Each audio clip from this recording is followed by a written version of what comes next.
Hello प्यारे दोस्तों, आज हम देखेंगे कूलाम का नियम क्या होता है। तो हम मान लेते हैं हमारे पास दो बिंदु आवेश हैं। क्या दो बिंदु आवेश हैं? पहले बिंदु आवेश पर Q1 चार्ज है और दूसरे बिंदु आवेश पर Q2 चार्ज है। इन दोनों आवेशों के बीच की दूरी जो है वो r है। इन दोनों आवेशों के बीच की दूरी r है। तो कूलाम का नियम क्या कहता है? कूलाम का नियम कहता है कि दो स्थिर आवेशों के बीच लगने वाला आकर्षण बल तथा प्रतिकर्षण बल उन दोनों आवेशों के मात्राओं के गुणनफल के अनुक्रमानुपाती तथा उनके बीच की दूरी यानी r के वर्ग के व्युत्क्रमानुपाती होता है।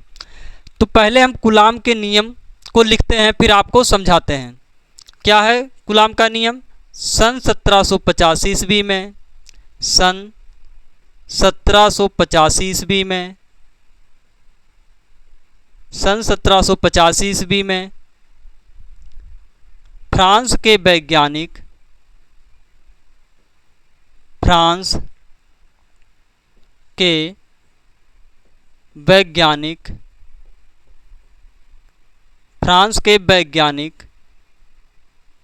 ने प्रयोगों के आधार पर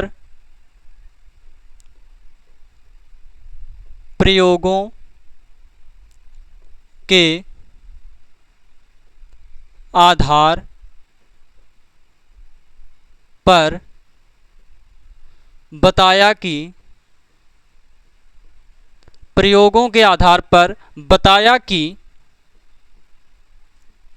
क्या बताया? उन्होंने बताया कि दो स्थिर आवेशों के बीच लगने वाला आकर्षण बल या फिर प्रतिकर्षण बल उन दोनों आवेशों के मात्राओं के गुणनफल के अनुक्रमानुपाती होता है। क्या बताया? सन 1785 ईस्वी में फ्रांस के वैज्ञानिक ने प्रयोगों के आधार पर बताया कि दो स्थिर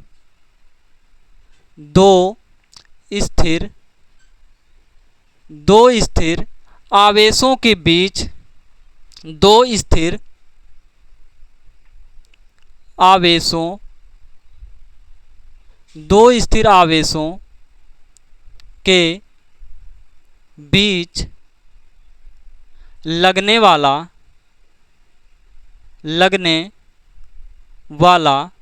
लगने वाला आकर्षण बल अथवा प्रतिकर्षण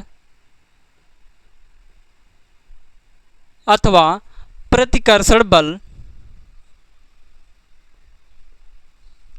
दो स्थिर आवेशों के बीच लगने वाला आकर्षण बल अथवा प्रतिकर्षण बल उन दोनों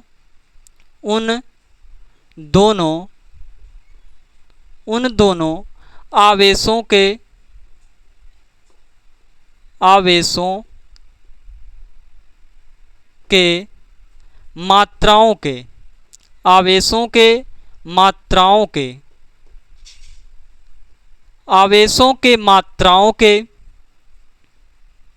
मात्राओं के गुणनफल के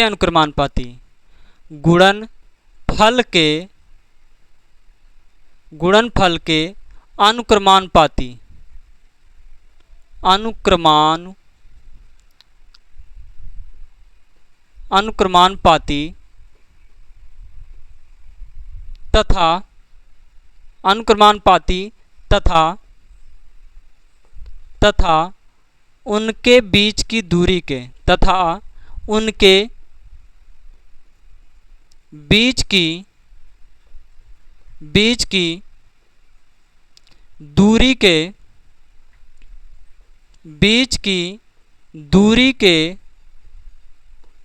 दूरी के वर्ग के व्युत्क्रमानुपाती होता है। वर्ग के बीच की दूरी के वर्ग के व्युत्क्रमानुपाती होता है।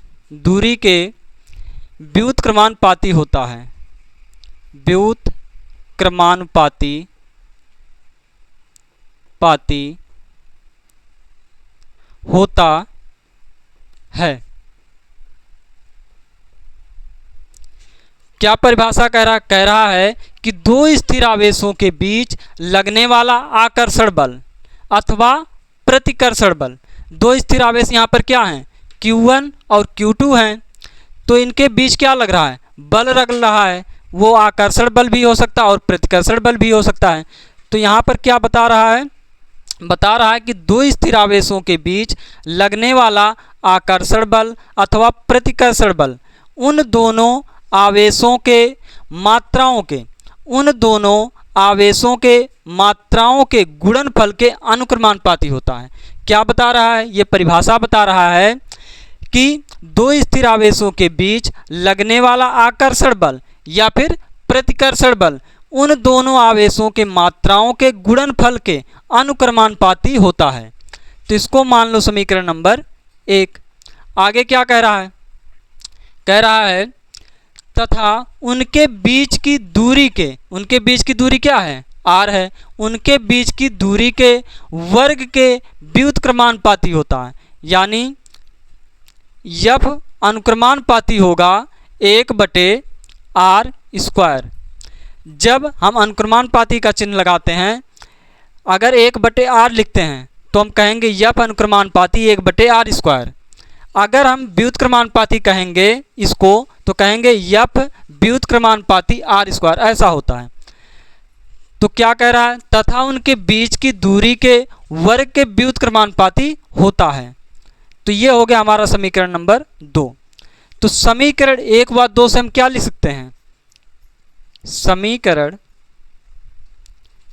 1 व 2 से, समीकरण 1 व 2 से क्या हो जाएगा हमारा, F अनुक्रमानुपाती हो जाएगा, F अनुक्रमानुपाती Q1 Q2 बटे r²। क्या हो गया, F अनुक्रमानुपाती Q1 Q2 बटे r²। अब यहाँ पर अनुक्रमानुपाती का चिन्ह हटेगा और बराबर का चिन्ह आएगा, तो कोई एक नियतांक आएगा। तो हो गया F बराबर हमारा आ गया नियतांक K Q1 डॉट Q2 बटे r²। क्या हो गया, F बराबर हो गया Q1 Q2 बटे r²। जहाँ ये K है, जहाँ K बराबर क्या है, एक नियतांक है, जहाँ K क्या है, एक नियतांक है। अब K का एक वैल्यू होता है, क्या वैल्यू होता है, K का वैल्यू होता है 1/4 पाई एप्सिलॉन नॉट।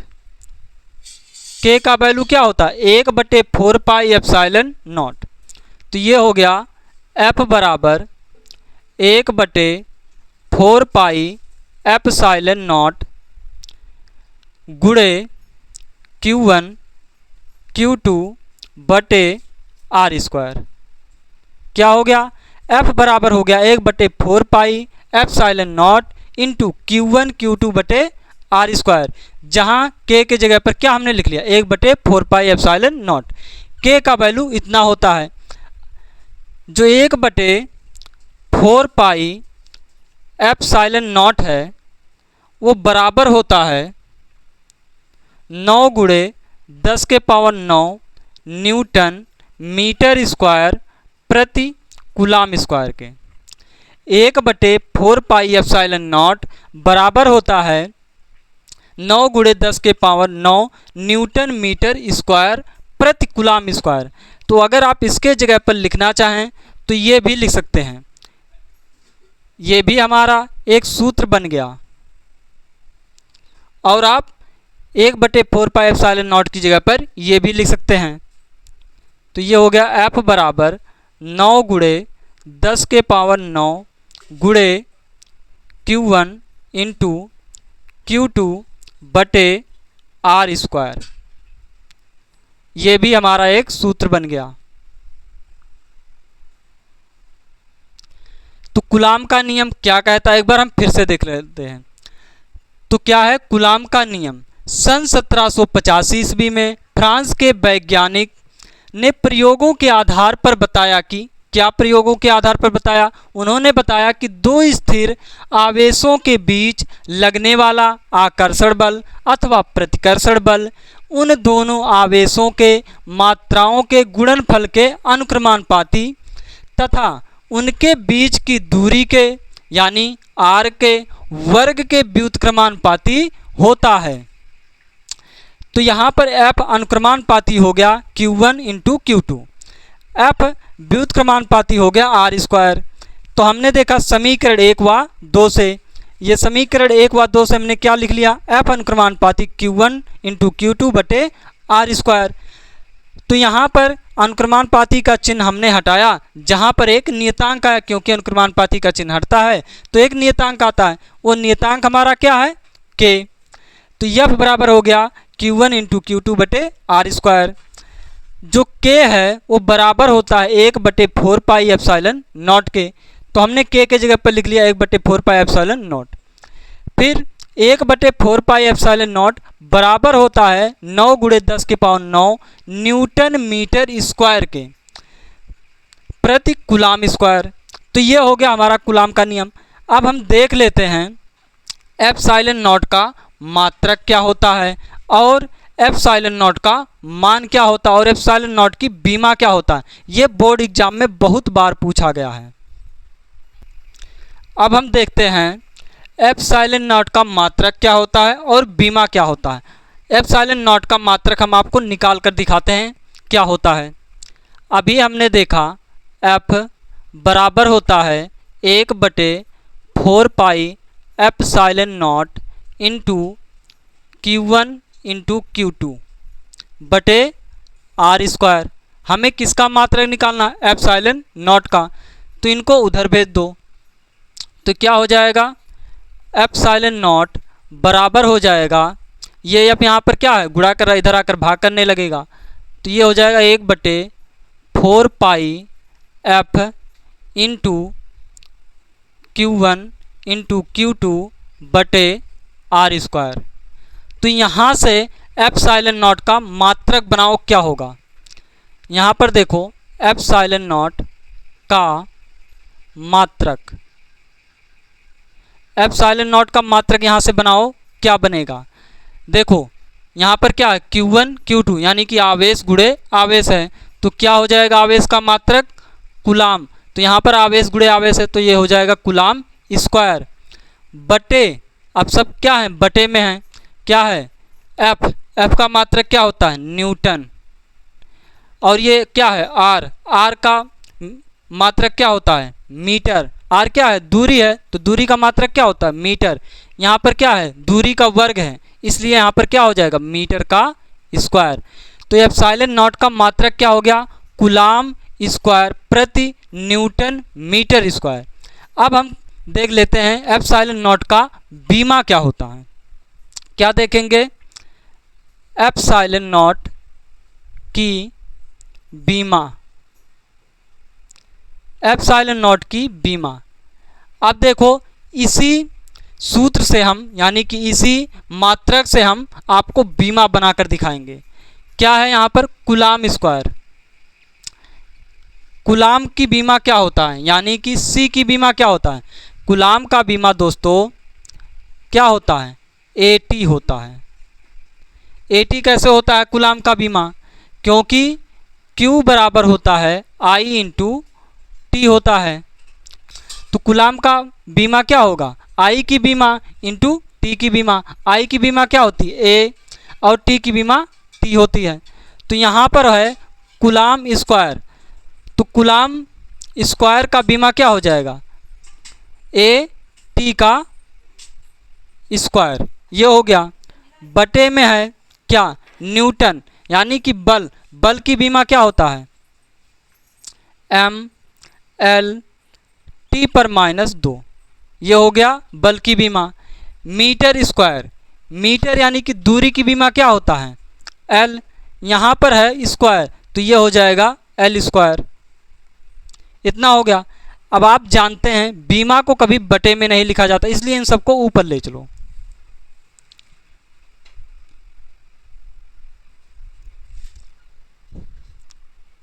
क्या हो जाएंगे ये हो जाएगा ए स्क्वायर और टी स्क्वायर। क्या हो गया, ए स्क्वायर और टी स्क्वायर। अब एक काम करो, इनको पहले थोड़ा सा सॉल्व कर लो, तब फिर ये क्या बन जाएंगे, ये हो गया m, यहाँ पर देखो यल है और यहाँ पर यल स्क्वायर है, तो क्या हो जाएगा l क्यूब हो जाएगा और t पर -2 हो गया। अब आप जानते हैं कि बीमा को कभी बटे में नहीं लिखा जाता, इसलिए इनको ऊपर ले चलो। तब ये फिर क्या हो जाएंगे, ये हो जाएगा a का स्क्वायर t का स्क्वायर, इनको ऊपर ले चलो, ये क्या हो जाएंगे, यहाँ पर यम क्या है, यम पर प्लस चार्ज होगा, इसलिए ऊपर जाएगा तो निगेटिव हो जाएगा, तो यानी कि m पर -1 हो जाएगा और l पर यहाँ पर प्लस का 3 है, तो ऊपर जाएगा क्या हो जाएगा, -3 हो जाएगा, l पर -3 और यहाँ पर t पर क्या है, -2, जब ऊपर आएगा तो +2 हो जाएगा, तो इतना हो गया। अब इनको थोड़ा सा सॉल्व करके लिख दो। हम बीमा को किस रूप में लिखते हैं, हम बीमा को एम एल टी के रूप में लिखते हैं, यानी कि यम को पहले लिखेंगे, फिर यल को लिखेंगे, फिर टी को लिखेंगे। तो पहले यम को लिखो, तो ये हो गया m पर -1, फिर l पर कितना है -3, ये हो गया यल पर -3, फिर क्या लिखते हैं t, यहाँ पर देखो t स्क्वायर है और यहाँ पर भी टी स्क्वायर है, तो क्या हो जाएगा टी पर 4, क्या हो जाएगा टी पर 4। अब क्या बचा है, ए स्क्वायर बचा है, तो ये हो गया ए स्क्वायर। तो एप्सिलॉन नॉट की बीमा क्या हो गया, एप्सिलॉन नॉट की बीमा हो गया m पर -1, l पर -3, t पर 4, ए स्क्वायर। तो एप्सिलॉन नॉट की बीमा क्या हो गया, एप्सिलॉन नॉट की बीमा क्या हो गया, एप्सिलॉन नॉट की बीमा हो गया m पर -1, l पर -3, t पर 4 और a स्क्वायर। ये हो गया एप्सिलॉन नॉट की बीमा। ये एप्सिलॉन नॉट है क्या, ये एप्सिलॉन नॉट जो है वो है, एप्सिलॉन नॉट क्या होता है, एप्सिलॉन नॉट निर्वात की वैद्युतशीलता होता है, एप्सिलॉन नॉट निर्वात की वैद्युतशीलता है, वैद्युतशीलता। एप्सिलॉन नॉट क्या है, निर्वात की वैद्युतशीलता है। एप्सिलॉन नॉट का मान कितना होता है, एप्सिलॉन नॉट का मान, एप्सिलॉन नॉट का मान होता है 8.85 इंटू 10 के पावर -12। आप बताओ एप्सिलॉन नॉट का मात्रक हमने अभी क्या बताया है, एप्सिलॉन नॉट का मात्रक बताया है अभी हमने कूलाम स्क्वायर प्रति न्यूटन मीटर स्क्वायर। तो एप्सिलॉन नॉट का मान 8.85 इंटू 10 के पावर -12 हो गया, तो इसका मात्रक क्या बनेगा, कूलाम स्क्वायर प्रति न्यूटन मीटर स्क्वायर। क्या हो गया, कूलाम स्क्वायर प्रति न्यूटन मीटर स्क्वायर। तो हमने क्या देखा, हमने देख लिया एप्सिलॉन नॉट का मात्रक और बीमा। मात्रक क्या आया, मात्रक आया कूलाम स्क्वायर प्रति newton metre square. Epsilon naught की बीमा क्या आया, m पर -1, l पर -3, t पर 4, a स्क्वायर। फिर हमने देखा एप्सिलॉन नॉट का मान क्या होता है, मान क्या होता है 8.85 इंटू 10 के पावर -12 कूलाम स्क्वायर प्रति न्यूटन मीटर स्क्वायर। तो दोस्तों आज इतना ही। अगर वीडियो अच्छा लगा हो तो लाइक, सब्सक्राइब, कमेंट जरूर करें। Thank you.